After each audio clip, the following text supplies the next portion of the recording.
Let us come, let us come.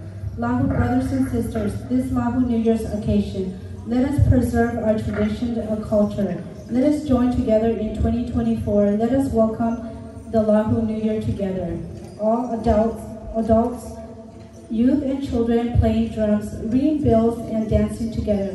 What a beautiful occasion that both men and women join in singing, praising to the mighty God. May the glory be His forever and ever.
Also,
lovely, lovely.